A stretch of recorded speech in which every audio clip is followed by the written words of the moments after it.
Yeah, your body is electrical. It's also a circuit of resistors and capacitors, which electrical engineers know very well, especially with their Smith wheel. So what happened was they took the human biofield, which the late version of that is the human aura. And most people think the aura is religious. Perfect. Therefore, you're not allowed to talk about it because it's religious. It's woo-woo. They don't know what they're doing. They are so confused. When in reality, look at what you're looking at here. Toroidal fields running right through your body. Oscillation, frequency, vibration, they perturbate, meaning shake, your cell structure by shaking those toroidal fields, agitating them, decoupling your electrical fields or magnetic from the Schumann. They have hacked the golden ratio, your bioelectricity. And where thousands of years of human history have explained that the chakras are where your veins and arteries cross the most with your internal organs, so lots of blood flow. It's everything that chiropractic, acupressure, and acupuncture is based off of. But if you say chakra, people think you're talking religion or New Age or woo-woo. No, that's anatomical blood flow, the valences of the biochemical, molecular communication your cells use, because your cells are electrochemical. So what they did, because nobody talks about this for almost 100 years with any authenticity or reality, they left it woo-woo and they went to work, connecting you to the cloud. Biomedical engineers target with electrical, see it says biomedical signals that can be measured from the human body. It's from one of our many white papers.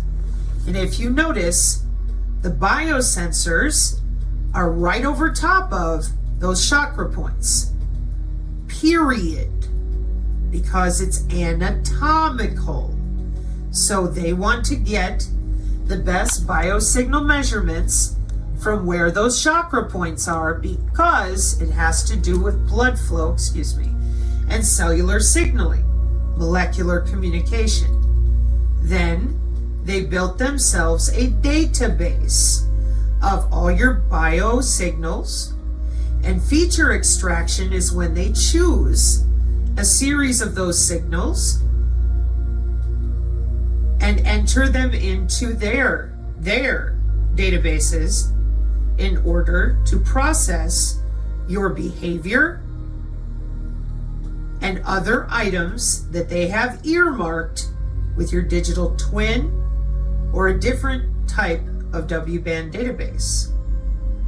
Notice it says activity inference. Human activity recognition radar is required by law. You are ubiquitously monitored 24/7. It is constant. Okay? So, when you hear those of us on the channel talk about the fact that not only are you connected to the cloud, but due to HIPAA, due to HIPAA, you are not allowed to be sniffing your own packets that they are looking at on the microband, 802.15.4 derivatives that are guarded by our Department of Biosurveillance for cyber biological security.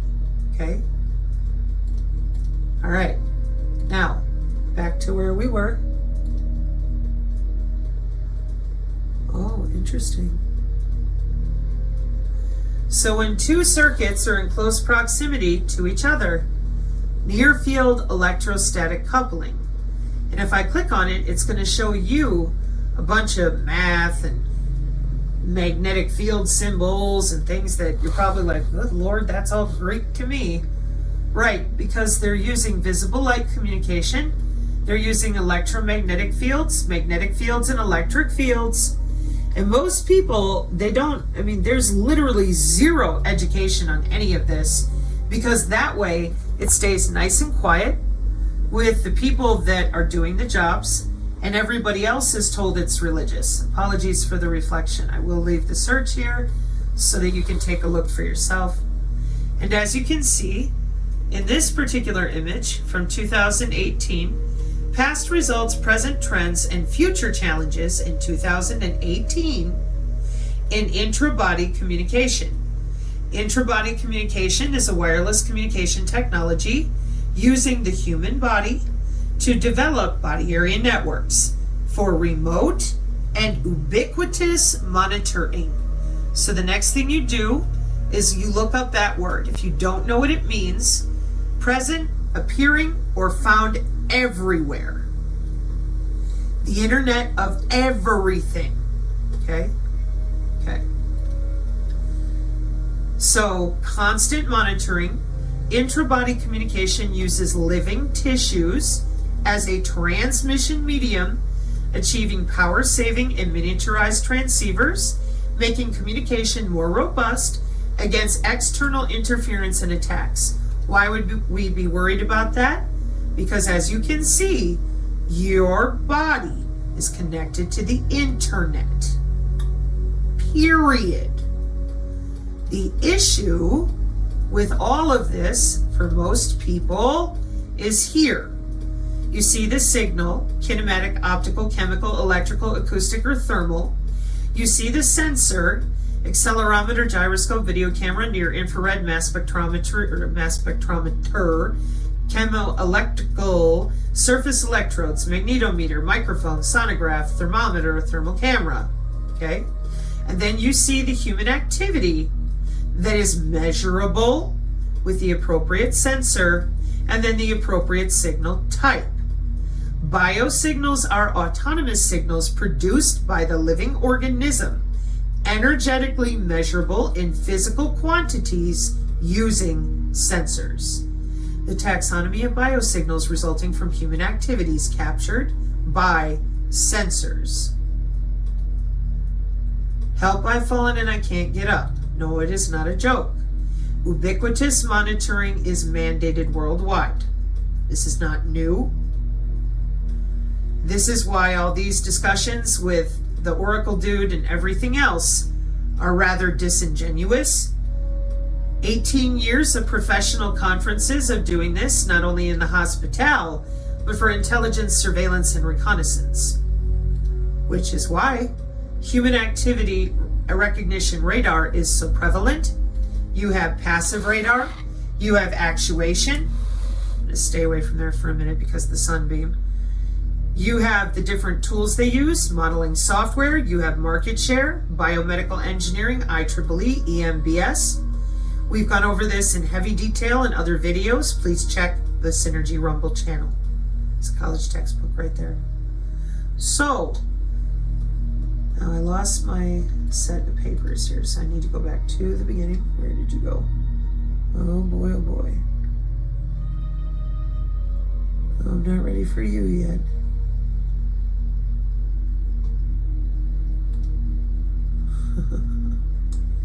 Yeah, Google's really mad at me at the moment. Okay. So, because we lied about human anatomy for almost 100 years plus, people think it's religious. They do not understand that it is part of their body. Their heartbeat, the way they walk, the way they breathe. That is what we are measuring with advanced signal technology for inexpensive and continuous health monitoring. Now, for those of you that think that this is all safe and locked down, anybody from cybersecurity, if they're honest, will tell you that when you are connected to the internet, you are no longer secure. So what they do is they have built a bio-cyber interface system for things like the bio-nano-things networks, intra-bio-nano-things networks, etc. When you Google bio-cyber interface, the paper that I show most often because it is the taxonomy for the Internet of Bio-Nanothings architecture, the design of the biocyber interface, the classification of the biocyber interface, and then over here on the far right are the cybersecurity terms that everybody knows on the Internet. Man-in-the-middle attacks, eavesdropping, spoofing, device tampering, malware. Only now it's under your skin instead of just on your computer. No maybes. We use the corona effect with electroporation, potentially, to make the outside of the cell structure more permeable to all sorts of different variant cell types for the actuation for mHealth, eHealth, and telehealth, which is why denial of service attacks, man in the middle, can happen under your skin. That is why, again, the robust security is present on the body area networks. You have to have a very high clearance or black box technology that you don't see so that they can ensure cyber biological security. Google fingers. So, full circle. We have a biocyber interface, multiple colleges, that they have been working on because bioelectromagnetics is the study of how electric and magnetic fields interact with you. The biofield is not new. It is anatomical for thousands of years, but it only showed back up on the NIH in 2015. It was on the NIH in the early 1900s, and they took it away and hid it. The body area networks are old. They have been working on this since 1995. There's nothing hidden about this if you know the right terminology to search for. This is your millimeter wave, your MAC IDs, your mesh networking with wireless sensor networks, and the W-band itself is the 802.15.6. So, carrier sense multiple access with collision detection is about network access methods that manage collisions in your local area network, which, if we go back over here to the body area network, you will see that it says nano, then the near field channel, then your body area network, the personal area network, near me network, a logical grouping of devices, and then the local area network.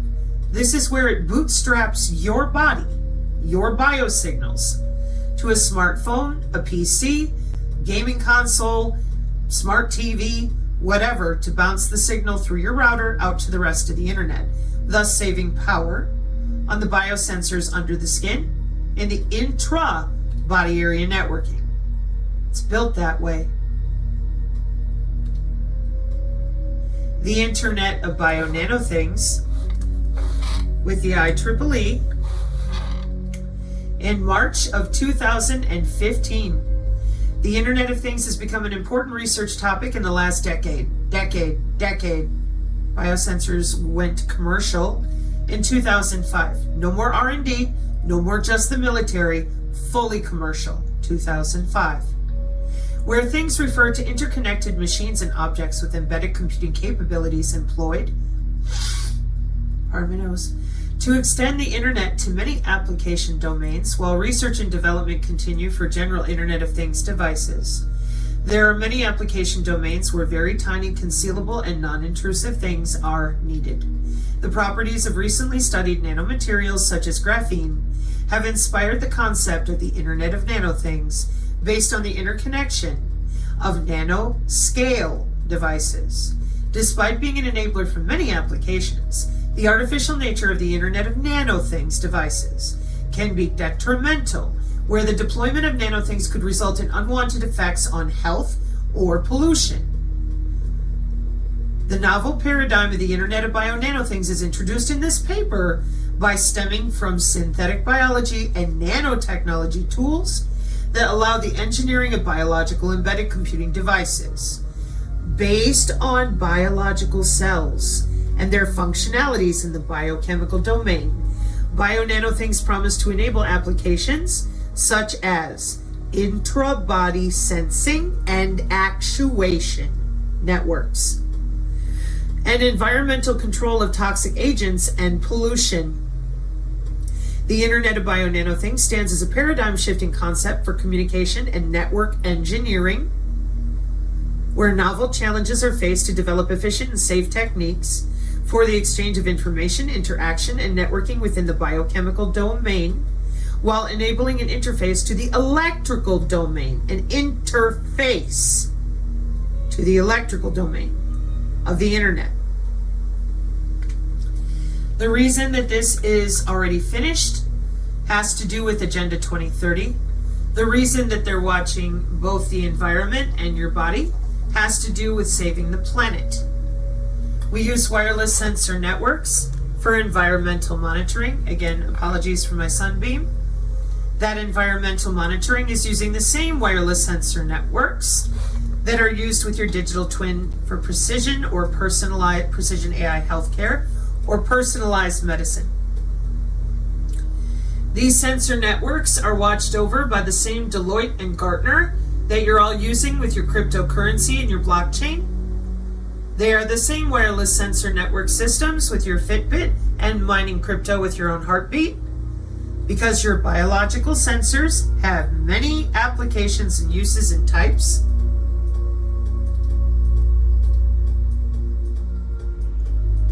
Like wastewater-based epidemiology, cleaning up the atmosphere. That's why it mentioned pollution as well as your health. Okay? So, when people tell you that you can cleanse a biosensor, please be very careful, because the main chunk of the bioreceptors are your nucleic acids, proteins, and whole cells. The nanotechnology is only one component of what they use. And it's essentially like a laser sight being shot at your body using your router, whatever electrical signals are near you from another body area network, or your smart meter, or a different monitoring software that's running on your phone, etc. Could be an infrared camera, could be a camera in your house with your Ring camera, could be Siri, could be just about anything that is tethered to the wireless. So those that proffer cleansing the nanosensors, that could be helpful, especially if you've been injected with the BioCyber interface, but there are no guarantors. Your body has a tough time with the nano. I strongly recommend doing heavy research with physicians like Dr. Guru and his group, because they have many ideas that you may want to consider. So, biosurveillance is mandated and very legal. That's why the BioCyber interface is in all of our colleges. The way they got away with it was by calling the biofield the aura, and then they just lie about what it is and what they know about it, what they measure with it, and nobody asks any questions because they're all very busy going to work with machine learning algorithms written for those same bioelectromagnetic measurable signals. For the feature selection of your digital ID, using your human anatomy that nobody wants to admit to because they've had remotes to it since the 90s. And that is how your biological signals are coming out from under your skin and being driven out to the internet, which is why when I go all the way back,